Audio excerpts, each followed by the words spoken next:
Following the release of the Winter's Night Lazo, many people suspected that Dottore would burn Irminsul sometime during the Sumeru Archon quest, but I don't think that Dottore was ever actually meant to burn Irminsul. The true culprit is none other than the golden-haired traveler, the final piece in the Tsaritsa's game against Celestia. Sit back and grab a snack, because this will be a long ride. Before we can speculate on its burning, we need to discuss the purpose of the Irminsul tree.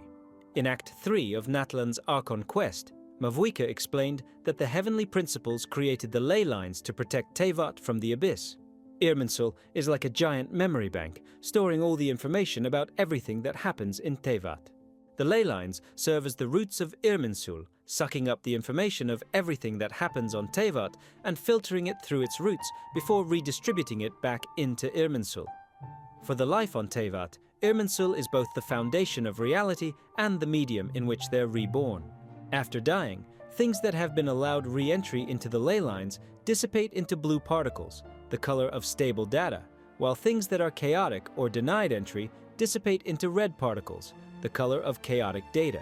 This is why the ley lines are constantly rejecting forbidden knowledge. It's data that's too chaotic for Irminsul to understand. The ley lines are great at combating the abyss because they keep it from gaining direct access to Irminsul. But in addition to being a filtration and storage device, Irminsul is also what gives Celestia control over fate. To understand fate, we need to look towards the stars. Astrologers like Mona use a practice known as hydromancy to read fate.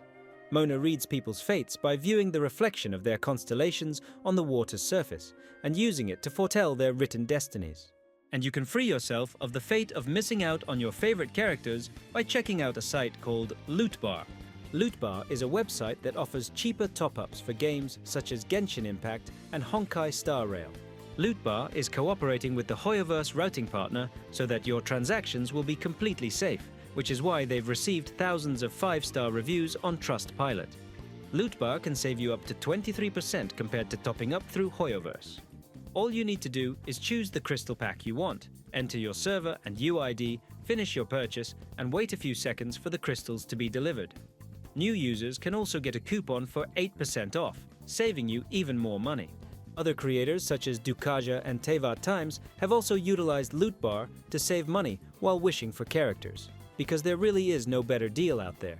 So, if you want to rewrite your fate, just click on the first link in the description and check out Lootbar for yourself. During Unreconciled Stars, we were tasked with investigating meteorites that hit places on Teyvat during a meteor shower. But during our investigation, we learned that the meteorites were actually stars that had fallen from different people's constellations in the sky.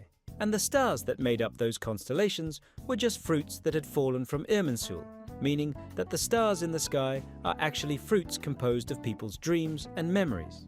This is why any who touched the fallen stars would fall into dreams of the memories and ambitions of whoever's constellation the star came from. Celestia controls fate by carving prophecies into Irminsul itself, which then modifies the fate of the place or person the carving was made for. And according to Nahida, this is the same way Celestia gave Fontaine their flood. People often say that wisdom isn't about what you know, but knowing what you can change. It is beyond question that the prophecy was carved into Irminsul long ago. This is why those who aren't recorded by Irminsul, descenders, have the potential to defy fate. They aren't bound to the fate system.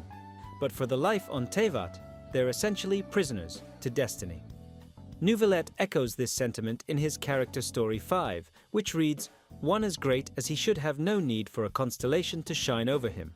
After all, fate is merely the manner in which the present ruler of this world plays with living beings.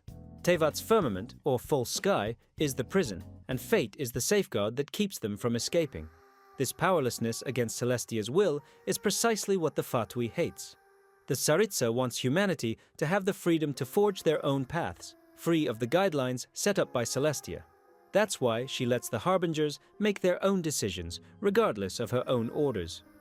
Whether it be Dottore's relentless pursuits of knowledge, or Capitano's wish to accept defeat and resign from his task to retrieve the pyrognosis, she values their decision to choose. Her Majesty the Tsaritsa allows every Harbinger the freedom to pursue the meaning of their existence.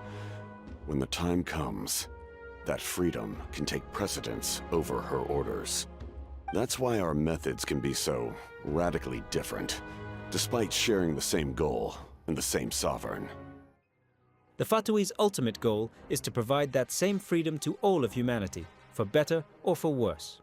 We share the same goal, you, your Tsaritsa, and I. Cleanse the sources of distortion in this world, short-sighted, ignorant gods, and the darkness and corruption of the abyss. Each one of us has borne witness to the absurd callousness of the foundational principles of this world. So, let us don our masks in mockery of the world as we go forth and rewrite the rules of destiny. But before they can make that pure dream a reality, the Fatui will need to get rid of the previous fate system, and somebody will need to shoulder that divine duty. Not Piero, not Capitano, not the Tsaritsa or even Dottore, but rather the Traveler. Up to this point, every gemstone description has been referencing something that the Archon of each corresponding nation will say to the Traveler, and the Cryo gemstone is no different. But in it, the Tsaritsa gives the Traveler a task. Sorry, to also have you shoulder the grievances of the world, since you could endure my bitter cold, you must have the desire to burn. Then, burn away the old world for me. As we previously covered, Irminsul is essentially the foundation of the world. So by telling the Traveler to burn away the old world, I believe that Tsaritsa is telling them to burn Irminsul, the foundation of the old world. And, as told to us by Capitano, the old must be destroyed before something new can be created. And now it falls to me to create new rules for Natlan. But before the dawn of a new age, the old must be destroyed. I believe this same renewal process also applies to Teyvat. Before a new world tree can be created, the old one must be destroyed. When a tree burns down, it's initially devastating and destructive.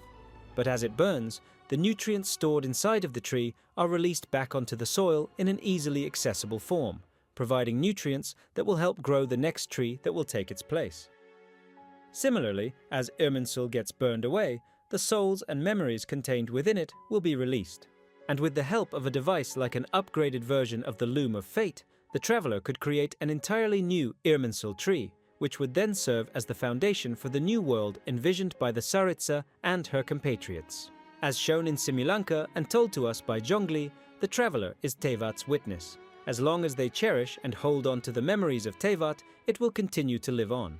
There are many events of ages past, many secrets that lie hidden.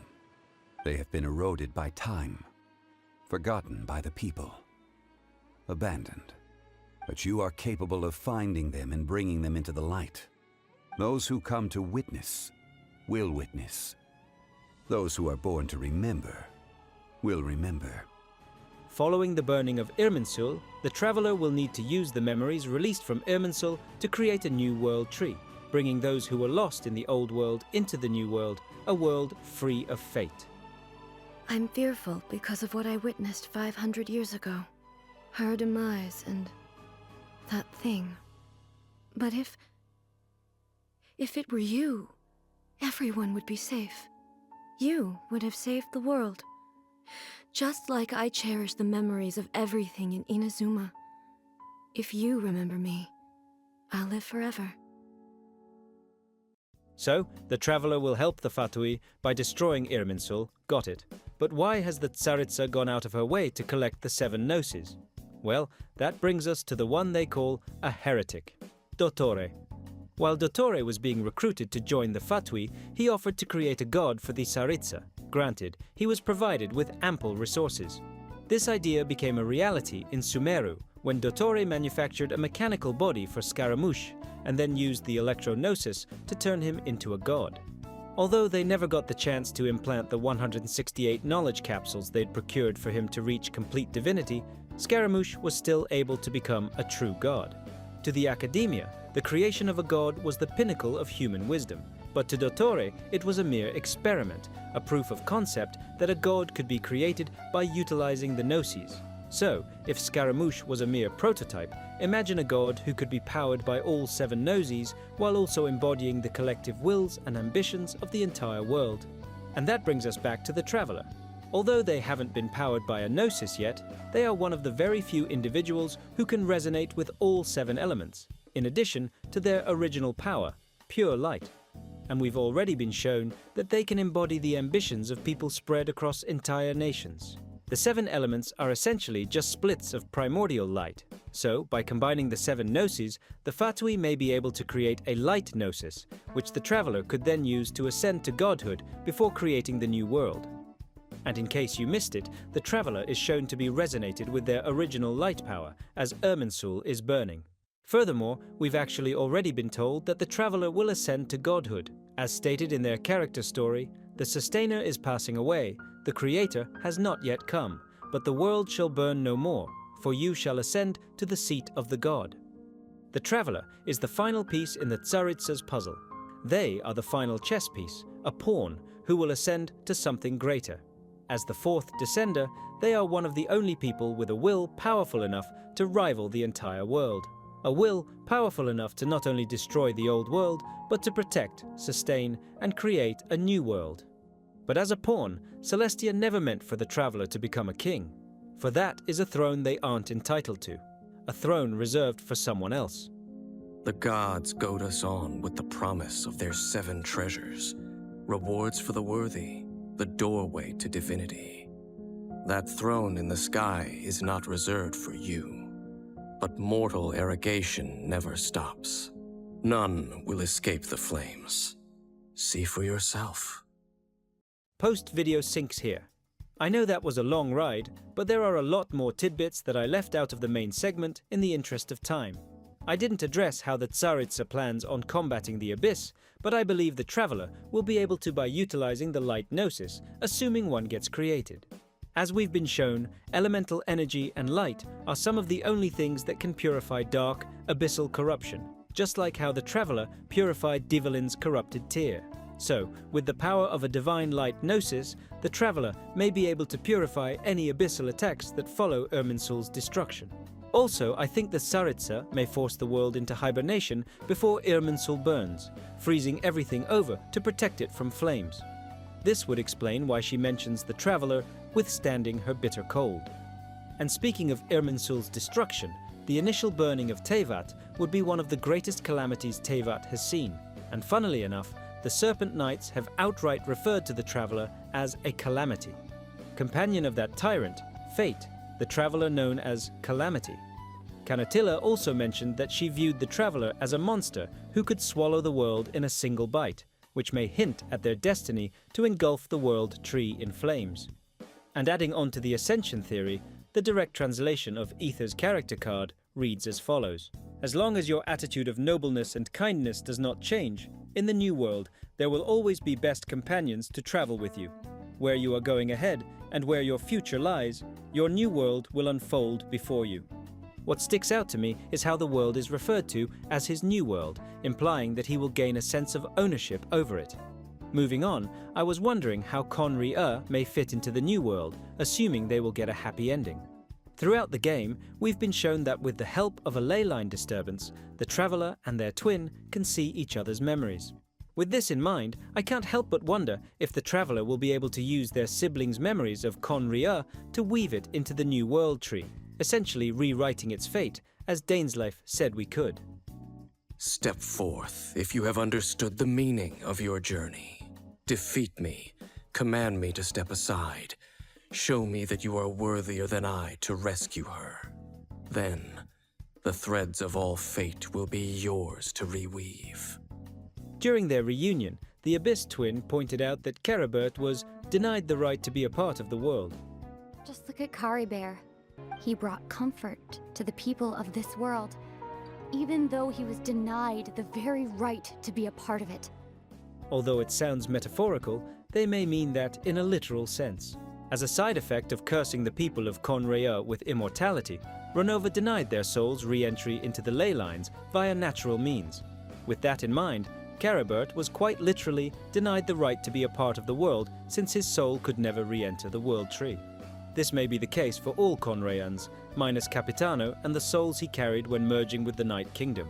So by weaving the memories of Conray and its citizens into the new world tree, they would fundamentally rewrite history, making it so that Conrei and its citizens could live amongst the people and beasts of Tevat in a world where they need not answer to any god. A world where fate is left in the hands of who it was initially created for, humanity. This would also presumably free the Abyss Twin from their war with destiny, since the Traveler could free them from the fate made for them in Irminsul. This control over fate may also be why the Serpent Knights say that the Traveler is a companion of fate. But speculations aside, I can't help but wonder if Ascension is really just the fate that Celestia carved for the Traveler long ago, a fate they will never escape. But what do I know? These are just my outlandish speculations. Thank you for watching. If you enjoyed it, please consider leaving a like and/or subscribing. Remember to check out Lootbar using the link in my description to save money on Primogems. I hope you all have a great rest of your days, evenings and nights. See you on the Boat of Consciousness.